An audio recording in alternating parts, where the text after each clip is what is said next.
Good morning everyone, it's Chandrakala here. In last class we have discussed about potential and today we will discuss about potential difference. So in last class we have learnt about potential and now that same potential we will define for 2 points and that is known as potential difference. That means potential difference is always between 2 points because practically in an electric circuit we do not have to bring a charge from infinity to a point. We have to make the moment of the charge from one terminal or one end of the circuit to another end of the circuit. So practically we will need potential difference, not potential. So actually potential difference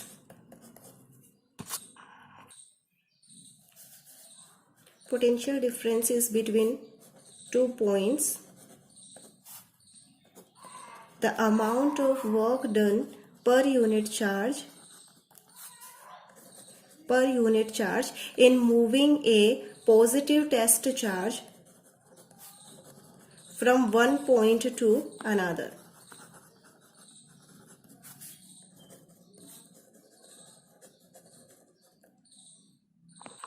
That means the potential, in the case of a potential difference, we have to do work per unit charge in bringing a positive test charge from one point to another. That means the potential at point A minus potential at point B, that is the potential difference between 2 points is equal to work done per unit charge. This is the potential difference.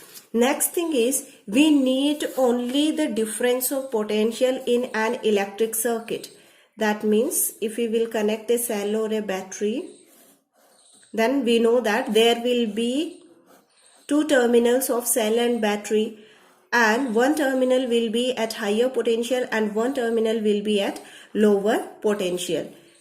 So this is positive, this is positive, this is negative, this is negative and this is positive. So if one terminal of the cell is at 0 volt and another is at 50 volt, then what is the potential difference between both the terminals? Obviously that is 50 volt.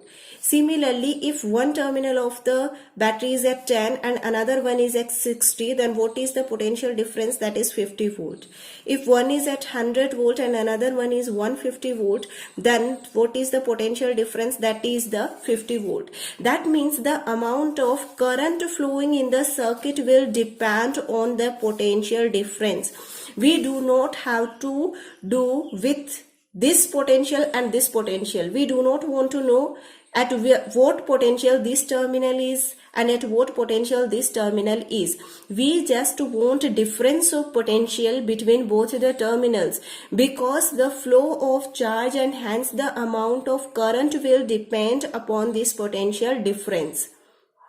If potential difference will be more, then the amount of current flowing through the circuit will be more. Some more factors are there, but that we will see later. Right now we are discussing only current and voltage. So if the potential difference will be more, then the amount of current flowing will be more. That means we need only difference of potential between both the terminals.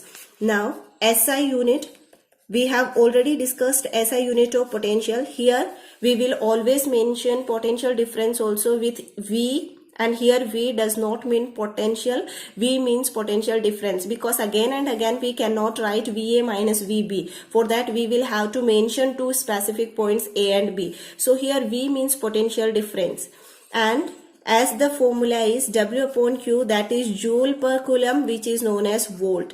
That means the SI unit of potential is also volt and the SI unit of potential difference is also volt. Next thing is potential difference is measured by an instrument which is known as voltmeter, which we have already seen in class 9th. We have seen how voltmeter looks like, and it is always connected in parallel in the circuit, and positive terminal of the voltmeter will be connected with positive terminal and negative terminal of the voltmeter will be connected with negative terminal. That means if we have to measure potential difference, see, in an electric circuit we can join one apparatus or one device or more than one device. Suppose here we have connected an electric bulb, that is only one device. If we want to measure potential difference, then we will have to take 2 points, because difference is possible only between 2 points. One single point cannot give us difference. So the voltmeter is always connected in parallel, because parallel combination only exists between 2 points. And here we are measuring potential difference. So for difference we will need minimum 2 points. Difference or comparison is possible between two or more than two things. So here we need 2 points, and the connection between 2 points is known as parallel connection or parallel combination. So voltmeter is always connected in parallel in the circuit, and as we discussed about ammeter, voltmeter will also have 2 terminals which are marked on it. One is positive terminal and another one is negative terminal. So positive terminal of the voltmeter will be connected with positive terminal of the battery, and negative terminal of the voltmeter will be connected with negative terminal of the battery. Our next topic is resistance. In simple words, we know that resistance is a physical quantity which resists the flow of current, or in more simple words we can say that resistance control the amount of current flowing in the circuit. Okay, we have already discussed that in case of a conductor, when it is not connected with any battery or cell, then the conductor will have many free electrons, and obviously these free electrons will be randomly moving here and there in any direction. But we know that an atom is actually electrically neutral. Why? Because the number of protons in the nucleus is equal to number of electrons which are moving in outermost cells. So only in this case, when the number of protons is equal to number of electrons, atom is electrically neutral. But here we are saying that some electrons have got free from its outermost cell. That means a particular atom has lost some electrons from its outermost cell, and as soon as the outermost electron will get free from atom, the atom will become positively charged ion. That means here, along with these randomly moving electrons, some positively charged ions are also present. Now, initially when no cell or battery is connected to the conductor, then the electrons were randomly moving in any direction as they wish. They were colliding with these positively charged ions, and they were colliding with each other, which were changing its speed and also its direction. So the net current or net charge on the conductor was 0, and hence there was no flow of charge. But as soon as this conductor is connected with a cell or battery, that means as soon as a potential difference is provided to this conductor, then the electrons cannot move in a random way. We know that one terminal of the cell or battery will be negative and another terminal will be positive. So now these free electrons will have to move in one particular direction only.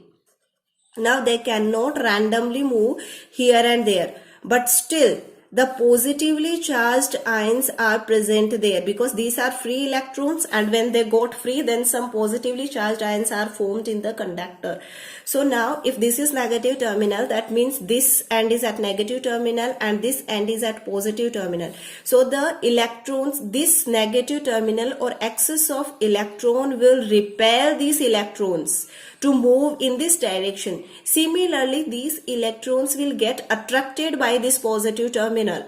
So now the electrons have only one choice, that is they have to move in a particular specific direction. Actually, they should move with a constant speed or velocity, because we have provided here potential difference.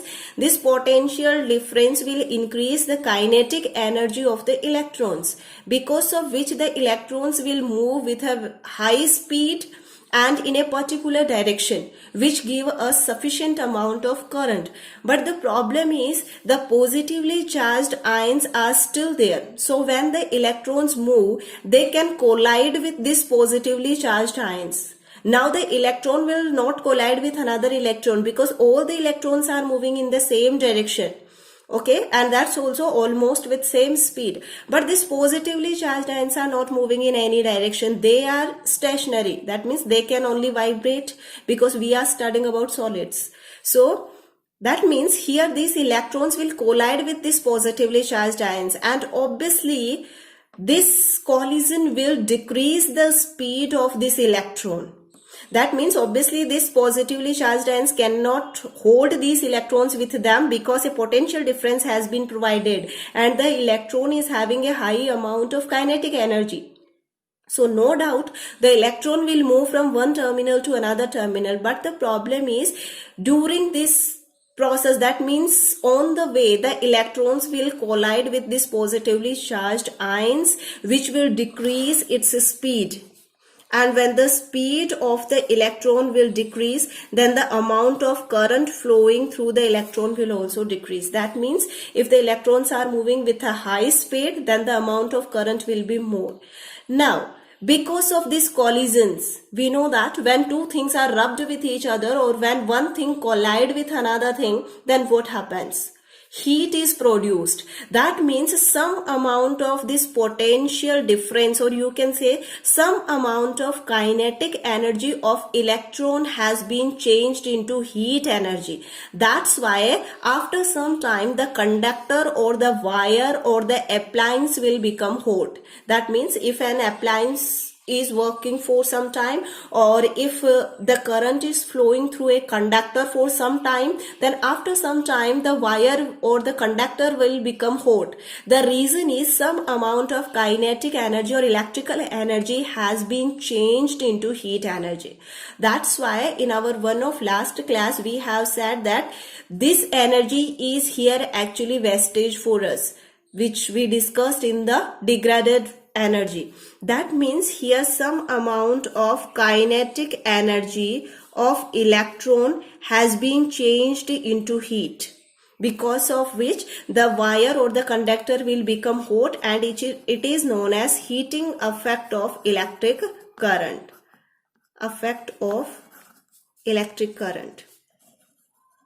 So that means here some amount of kinetic energy has been changed in the form of heat energy. Now these collisions are actually reducing the current, and this obstruction or this problem in flowing of the electron and hence the current, this is known as resistance. That means resistance is a physical quantity which reduce or which resist the flow of electrons and hence the flow of current.